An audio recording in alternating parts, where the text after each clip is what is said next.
71편은 나이가 많은 시인이 지어서 하나님께 고백하는 그러한 시입니다.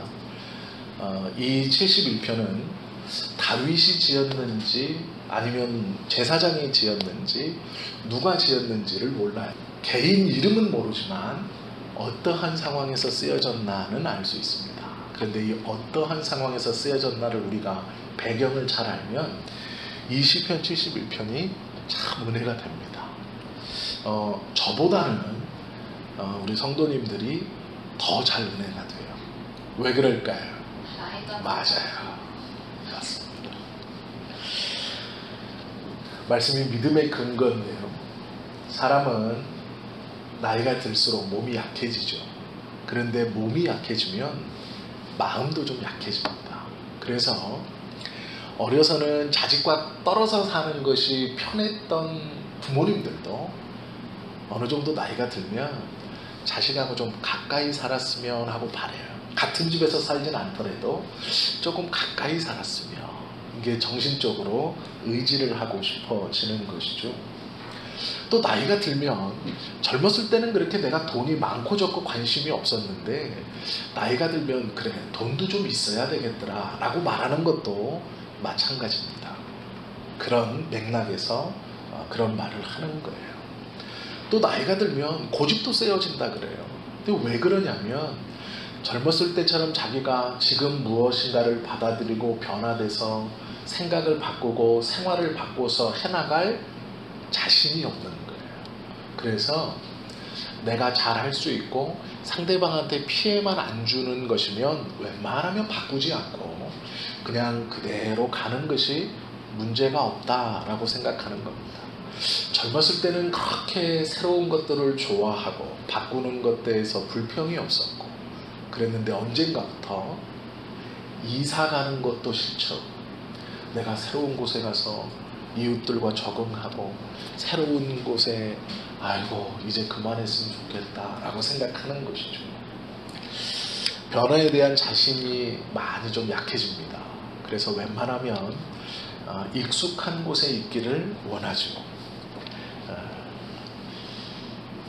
육신적으로만 그러느냐? 그렇지 않습니다.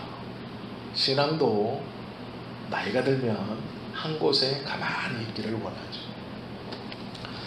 71편은요 하나님에 대한 믿음의 고백입니다. 그런데 이 믿음의 고백을 언제 하느냐? 나이가 많은 노인이 하나님께 위험의 상황에서, 지금 내가 나이도 많습니다. 나이나 젊으면 하나님 내가 이 악물고 이 어려움, 이 원수들의 틈바구니 속에서 좀 버텨보겠습니다 라고도 할 텐데 이제는 그럴 만한 체력이 없어요. 기력이 없습니다. 나이가 많이 들었어요. 그런데 문제는 나를 힘들게 하는 어려움은 여전히 있습니다. 이게 나이가 들어서 좀 없어져야 되는데 여전히 있어요.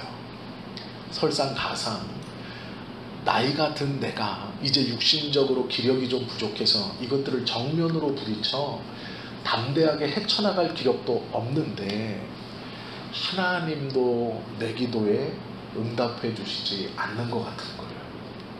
나이가 들어서 기력도 빠졌는데 하나님의 응답도 이게 나이가 든 것처럼 느리게 오는 거예요. 젊었을 때는 기도하면 바로 하나님의 사역도 하고 가정의 일도 바로 해결하고 여러 가지 것들도 해보자라고 했는데 이제 나이가 들어서 나의 생명을 위협하는 어려운 문제를 하나님께 기도했는데 하나님 나는 기력이 없어서 이것을 못 이기고 나가니까 하나님이 좀 해결해 주세요 했는데 내 기력처럼 하나님의 응답도 천천히 오고 있는 거예요. 그래서 아직 도달을 안 했어요. 그 상황에서 드리는 믿음의 고백입니다.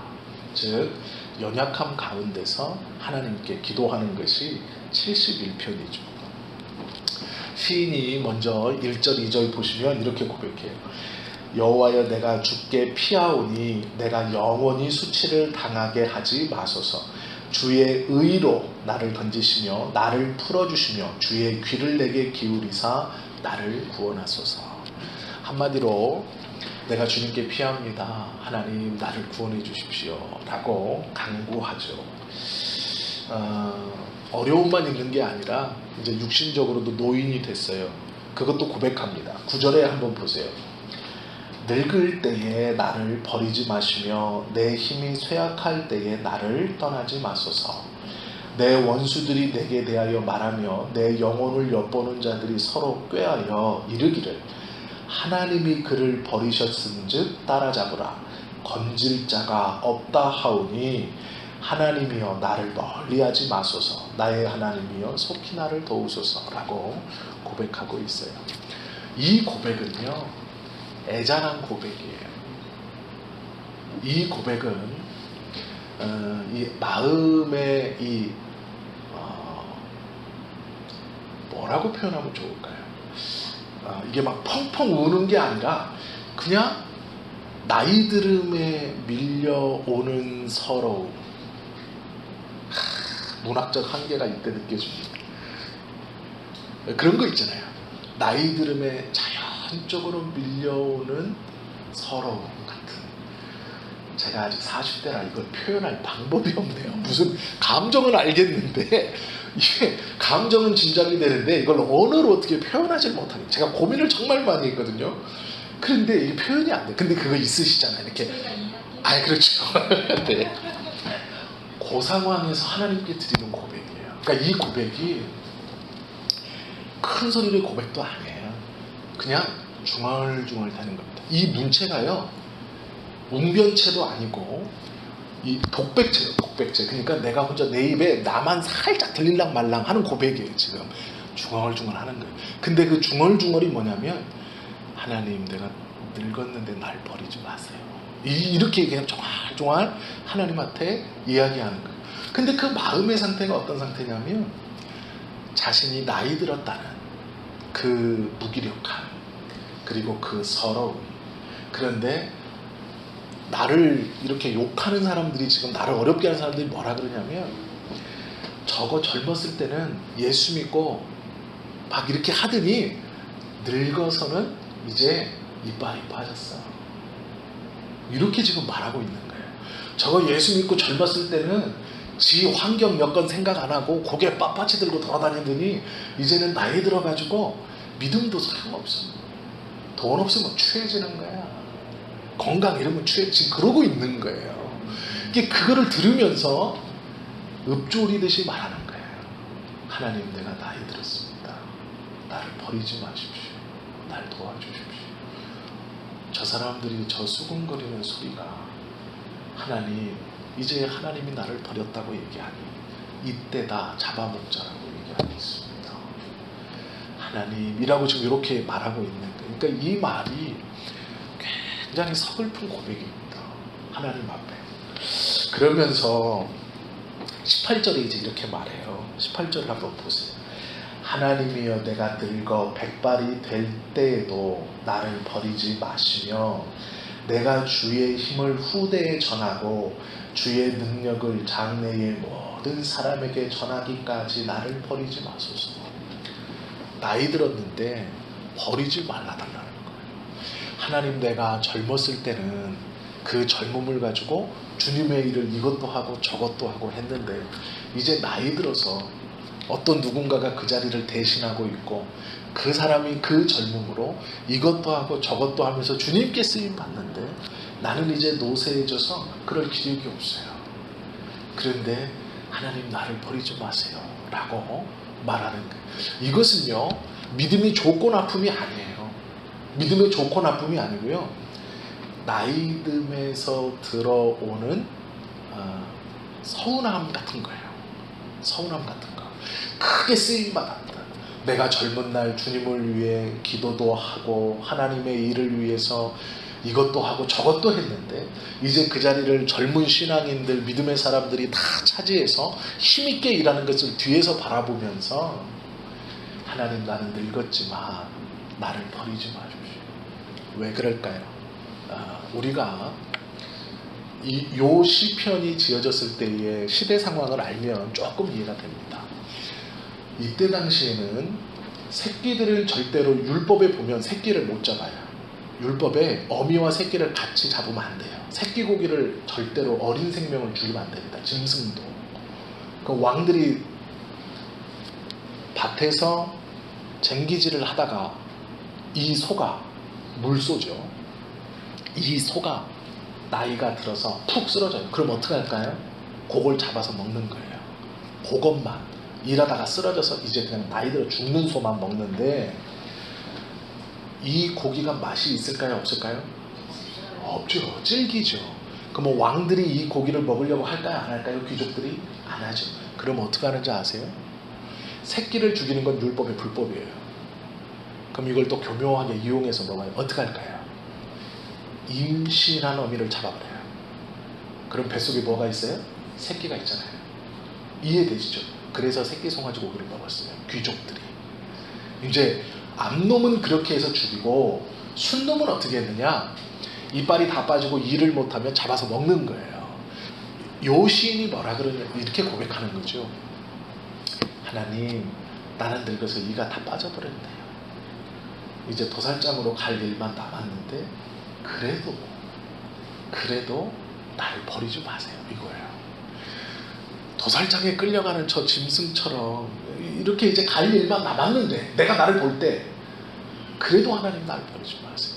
그런데 세상의 짐승의 주인들은 나이가 들면 이제 죽으면 고깃값이 떨어지니까 죽기 일보 직전에 그 짐승을 도살장으로 끌려가서 죽여요. 살았을 때 잡아야 비싸니까요. 자, 세상의 주인은 그렇지만 나에게 하나님은 어떤 분이기에 이 시인이 저는 이빨이 다 빠진 짐승 같은 그러한 사람입니다. 이제 쓸 수 없어요. 그런데 하나님, 나를 버리지 마세요. 이렇게 말할 수 있는 근거가 있습니다. 그게 뭐냐면 5절 6절 보세요. 71장 5절 6절. 주 여호와는 주 여호와여 주는 나의 소망이시오 내가 어릴 때부터 뭐 했대요? 신뢰하니라. 내가 모태에서부터 주를 의지하였으며 나의 어머니의 배에서부터 주께서 나를 택하였사오니 나는 항상 주를 찬송하리이다. 자, 이 말이 뭐냐면 이런 거예요. 지금 이제 나이가 들었어요. 자기가 봐도 이미 이가 다 빠진 짐승처럼 소용이 없어요. 이제 죽는 일만 남았는데 원수들은 나를 조롱해요. 뭐라고 조롱하느냐? 여기 보시면 이게 뭐가 있냐면요. 네, 제가 나중에 뒤에서 나오면 설명을 한번 드릴게요. 지금 이 시인이 그런데도 나를 버리지 마십시오 라고 고백할 수 있는 근거를 대는데 뭐라고 되냐? 모태에서부터 내가 주님을 의지했습니다. 이거 반대의 이야기예요. 모태에서부터 주님이 나를 선택하셨습니다 라는 거예요. 그리고 그 뒤에 보세요. 나의 어머니의 배에서부터 주께서 나를 선택하셨습니다. 똑같은 말을 반복하고 있는 거예요. 모태나 어머니 뱃속이나. 그런데 앞은 뭐라 그러냐? 내가 주님을 붙들었습니다 이렇게 말하고 있고 뒤는 주님이 나를 붙들었습니다 이렇게 말하고 있어요. 즉 왜 이렇게 고백하느냐? 어머니 뱃속, 내가 잉태될 때부터 하나님이 나를 붙들었고 내가 주님을 찬송했으니 이제 죽을 때, 자, 태어나는 시작부터 하나님이 나를 선택했으니까 죽어서 딱 끝나는 그 순간까지 나를 어떻게 달라고요? 붙들어 달라고 얘기하는 거예요. 지금. 그러니까 지금 한 요 정도 있겠죠. 요게 끝이라면 한 요 정도 있는 거예요. 고백을 하나님, 내가 삶을 시작하는 그 시작점부터 주님이 나를 붙들어 주셨고 내가 주님을 찬송했으니까 지금은 요만큼 왔어요. 이제 다 왔어. 그런데 여기 가기까지 나를 붙들어 주십시오라는 거예요. 즉 이 말은 뭐냐면 이빨 빠졌다고 자신이 평생 부려먹었던 그 짐승을 도살장에 내어놓는 주인처럼이 아니고 잉태할 때부터 주님이 나를 선택했으니 육신적 죽음이 닿을 때까지 주님 나를 붙들어 주십시오. 이게 시인의 고백인 거예요. 그러니까 이 고백이 굉장히 서글픈 거죠. 마음이 애잔한 거예요. 이 71편을 제대로 읽으면 참 애잔한 시예요. 이 시가 하나님께서 어떻게 응답해 주시겠다는 약속이 하나도 안 나와요. 뒤까지. 근데 시인은 계속 뭐라 그러냐면 내가 젊어서 당신을 붙들었고 젊었을 때 당신이 나에게 보여주셨고 나를 이끌어 주셨던 그 은혜를 내가 지금도 기억하고 내가 마지막까지 기억하고 있으니 이 나이 들어 당신을 위해서 아무것도 할 수 없지만 나를 붙들고 끝까지 하나님 이 은혜를 거두지 마시고 나와 동행해 주십시오라고 하는 애잔한 신거예요. 13절부터 16절까지 한번 보세요. 내 영혼을 대적하는 자들이 수치와 멸망을 당하게 하시며 나를 모해하는 자들에게는 욕과 수욕이 덮이게 하소서. 나는 항상 소망을 품고 주를 더욱더욱 찬송하리이다. 내가 측량할 수 없는 주의 공의와 구원을 내 입으로 종일 전하리이다. 내가 주 여호와의 능하신 행적을 가지고 옥에 싸우며 주의 공의만 전하겠나이다. 자, 이 말을 잘 보시면 이겁니다. 원수들을 물리쳐 주세요. 내가 전하겠습니다. 근데 요 전하겠습니다가 뭐냐? 입으로 크게 외치겠습니다라는 뜻이에요. 입으로. 지금 기력이 없어요. 그래서 입만 이제 움직여요. 입만. 이제 그 정도로 나이가 들었다는 겁니다. 그 내가 주님의 공의와 주님의 구원과 주님의 구원을 입으로 내가, 그러니까 이런 거죠. 하나님, 그래도 나는 아직 입은 있네요. 입으로. 기력은 빠져서 몸으로 주의 일을 할 수 없지만 입으로는 할 수 있어. 이런 말이에요. 입으로. 그러니까 이런 거죠. 버림받을까봐 두려워하고 있는 사람이 그래도 나도 아직 쓸모가 있습니다. 입으로 주님을 전할 수 있잖아요. 입으로 말을 할 수 있잖아요. 그러니까 나를 버리지 마시고 붙들어 주십시오 라고 지금 하나님 앞에 간청하는 거예요. 그런데 가만히 보세요. 하나님이, 자, 우리가 믿는 하나님이 내가 힘이 있고 효용이 있을 때만 붙들어 쓰시고 나이 들면 팽개치시는 분이에요? 절대 그렇지 않습니다. 나이 들었다고 너는 이제 너의 자리를 다 젊은 사람들이 탁탁탁탁 차지해서 일을 열심히 하고 있으니까 너는 이제 네 시간이 끝났다고 다 버리시는 분이 아니에요. 하나님은 절대로 그렇지 않습니다. 하나님은 당신의 선택된 백성들을 끝까지 강제적으로 붙들고 구원 앞까지 가시는 분이라고 성경은 말하고 있어요. 그래서 이것을 우리의 의지가 아니라 하나님의 의지로 끌어간다라고 표현하세요. 그것이 내가 힘이 있어 젊어서 주의 일을 할 때만 나를 붙들고 끌고 가시느냐? 그렇지 않다는 거예요. 나이가 들어서 아무것도 할 수 없을 때라도 우리 생각에 아무것도 할 수 없지만 하나님의 관점에서 그 믿음의 사람이 숨만 쉬고 이 땅에 있음, 그것이 의인 10명에 들어갈 수 있어요. 그런데 지금 이 시인은요, 불안함이 온 거예요. 나이 들어서 마음이 약해졌어요. 왠지 불안하고 왠지 서럽고 왠지 내가 젊어서 했던 그 헌신과 순종을 못하면서 뒤로 점점 물러가는 것은 아닌가. 내가 하나님께 잊혀져 가고 있는 것은 아닌가. 주의 일을 할 때 저 사람이 이것을 하고 내가 예전에 했던 것을 이제 나는 기력이 없어 그것을 못하면서 뒤로 나는 물러나는 것이 아닌가라는 서러움이 자기에게 오는 거예요. 그러면서 자기의 신앙을 돌아보고 자신이 젊은 날 붙들었던 하나님의 은혜와 믿음을 다시 한번 상기하고 하나님께 그것을 읊조리듯이 고백하고 있는 거예요. 나이가 들어 마음이 약해진 거죠. 이걸 믿음이 약해졌다고 말하면 안 돼요. 나이 듦의 애잔함입니다. 이건요, 다 그래요. 목사님들도 그래요. 나이 들면 내가 열정을 가지고 교회 일을 하고 주의 일을 했던 것들이 주마등처럼 스쳐 지나가면서 나이 드신 목사님들의 대화를 해보면 다 그런 생각 갖고 있어요.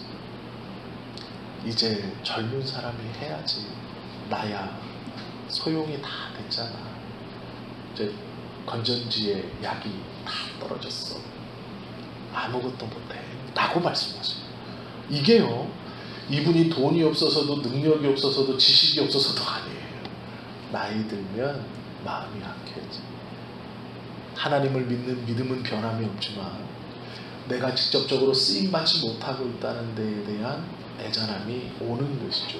자기의 환경에 자기가 할 수 없음에, 움직일 수 없음에, 그리고 제일 중요한 것, 마음도 동하지 않아요. 그때 이 회의가 밀려오는 거예요.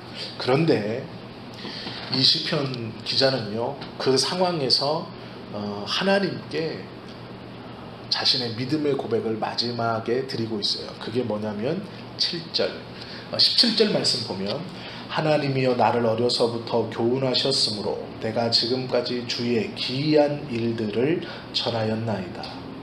19절 하나님이여 주의 의가 또한 지극히 높으시니이다.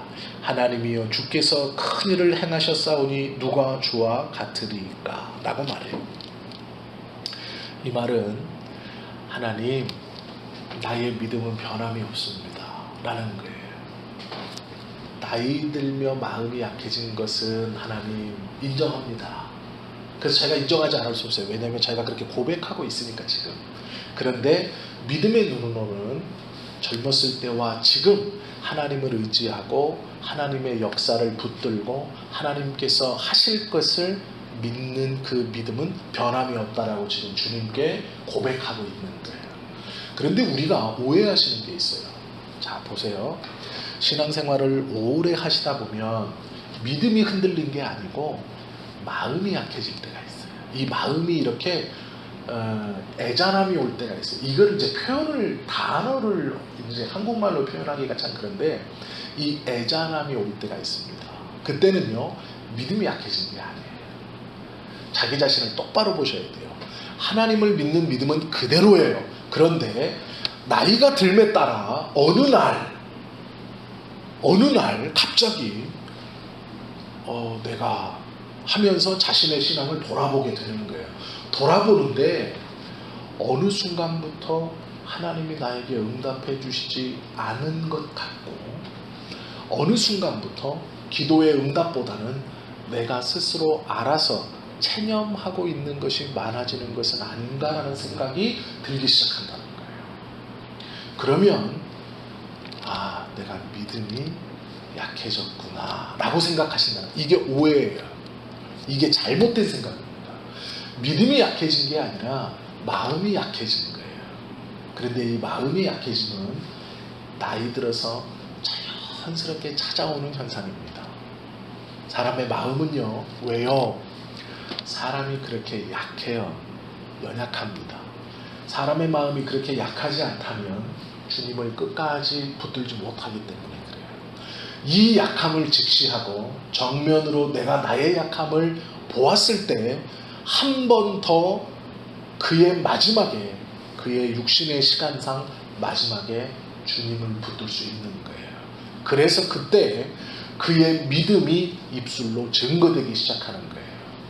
내가 마음이 약해져 불안하고 두려움이 있고 하나님께서 내 기도에 응답하지 않으시는 것 같고 더 이상 나는 영적으로 민감함이 떨어져서 하나님의 일을 젊은 저희들이 더 잘하고 더 지혜로운 것 같지만 하나님께서 여전히 나를 붙들고 내가 하는 그 작은 믿음의 고백과 믿음의 기도와 믿음의 몸짓에 하나님께서 그래도 은혜를 베풀어 주시고 응답해 주시고 나의 이 마음의 약해짐을 주님 믿음으로 하나님의 은혜로 이겨갈 수 있도록 주님을 더 붙들 수 있도록 하는 신앙의 체인지가 한 번 더 일어납니다. 그때가 사람마다 다를 수 있어요. 어떤 분은 이것이 빨리 올 수도 있습니다. 어떤 분은 더 늦게 올 수도 있어요. 그런데 내 스스로 믿음이 약해졌다고, 은혜를 이제 더 이상 받지 못한다고, 예전에는 예배가 은혜로웠고 눈물이 났고 감사했고 마음에서 무엇인가 일어나는 것이 있었는데 나이가 들면서 말씀도 익숙해지고 예배도 익숙해지고 기도해도 익숙해지고 교회에 무엇을 해도 더 이상 설레거나 기쁘거나 기대되지 않고 왜 이럴까? 내가 왜 이렇게 딱딱해졌을까? 내가 왜 이렇게 무뎌졌을까라고 하는 그때에 믿음이 아니고 마음이 약해진 거예요. 그건 모든 사람에게 다 있습니다. 시인의 고백도 그래요. 그런데 이 시인은 놀랍게도 그 마음의 약함이 왔을 때 믿음으로 그것을 하나님께 고백하고 내 상태가 이럽니다. 그러니 나는 더욱더 하나님을 이 노년에 하나님만을 더욱더 의지하겠습니다 라고 고백하는 거예요. 그런데 대부분의 믿음의 사람들은 이때 믿음을 놓칩니다.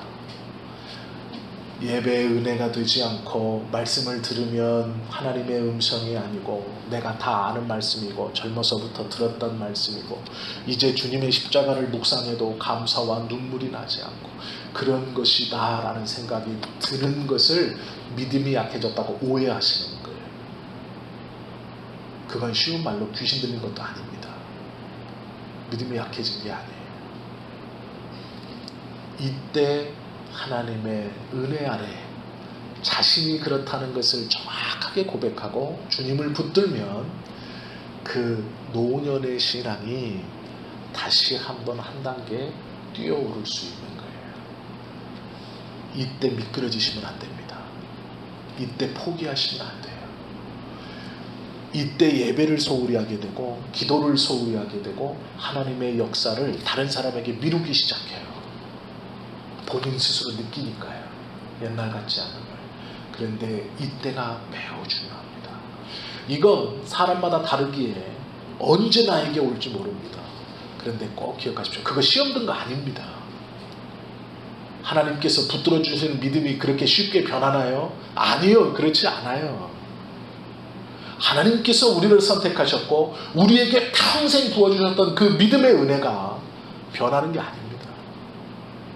우리의 믿음이 어느 때는 크고 어느 때는 작아지나요? 아니에요. 작았다면 평생 작은 거예요.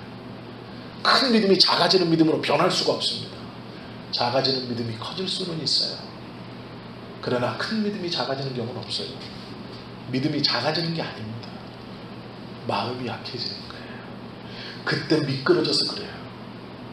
그 회의가 올 때 그것을 하나님께 인정하고 하나님의 은혜를 다시 한번 기억하고 내가 할 수 없는 것과 할 수 있는 것과 저 젊은이들에게 저 사람에게 양보해야 될 것과 내가 해야 될 자리를 찾지 못하고 그 중간 어딘가에서 방황했기 때문에 외롭고 힘들고 아프고 어렵고 신앙으로 믿음으로 말씀으로 안 되라고 포기했기 때문에 주르륵 한 거예요. 미끄러진 것 같고 믿음이 변한 것 같고 작아진 것 같고 은혜가 없는 것 같은 거예요. 절대 그렇지 않습니다. 하나님께서 붙들고 가시는 믿음은 변하는 믿음이 아닙니다. 우리의 구원이 변하지 않듯 하나님께서 우리에게 한 번 부어주신 그 믿음의 분량은 변하지 않아요. 내 생각대로 우리 그릇 안에 있는 진주가 커졌다 작아졌다 하는 게 절대로 아닙니다. 그것은 동일해요. 하나님의 선물은 내가 지금 한쪽 면만 보고 있기 때문에 그만큼만 누리는 거예요. 내 믿음을 내가 스스로 재단하고 있기 때문에 그만큼만 느낄 수 있는 겁니다. 그렇지 않아요. 하나님께서 우리에게 허락하신 이 구원의 은혜와 놀라운 믿음은 바울의 고백처럼 세상의 어떠한 것도 하나님 안에서 그리스도께 향한 사랑을 끊을 수 없는 거예요. 미끄러지지 마십시오. 거기서 내 믿음이 변했나 봐, 내가 이상해 라고 생각하지 마십시오. 마음이 약해진 겁니다. 그럴 수 있어요. 환경이 바뀌면, 육신의 상황이 바뀌면 마음도 때로 약해집니다. 그거를 시험에 들었다고 생각하지 마십시오. 하나님의 백성은 절대로 마귀가 틈은 탈 수 있지만 그 마음을 붙들어서 자기 마음대로 하지 못합니다. 우리 스스로 약해지면 안 되죠. 그가 20절부터 마지막까지 고백하는 것을, 24절까지 고백하는 것을 제가 읽어드릴게요. 71장 20절 24절 한번 눈으로 보세요. 우리에게 여러가지 심한 고난을 보이신 주께서 우리를 다시 살리시며 땅 깊은 곳에서 다시 이끌어 올리시리이다. 나를 더욱 창대하게 하시고 돌이키사 나를 위로하소서. 나의 하나님이여, 내가 또 비파로 주를 찬양하며 주의 성실을 찬양하리이다. 이스라엘의 거룩하신 주여, 내가 수금으로 주를 찬양하리이다. 내가 주를 찬양할 때에 나의 입술이 기뻐 외치며 주께서 속량하신 내 영혼이 즐거워하리이다. 나의 혀도 종일토록 주의 의를 작은 소리로 읊조리오니 나를 모해하려 하던 자들이 수치와 무한을 당함이니이다 라고 말하고 있어요. 힘들고 어렵고 예전 같지 않은 믿음이라고 느끼지만 하나님, 내가 젊었을 때처럼 비파와 수금으로 주님을 찬양하고 또 찬양하고 나의 약함을 인정하고 마지막까지 주님만을 의지하겠습니다.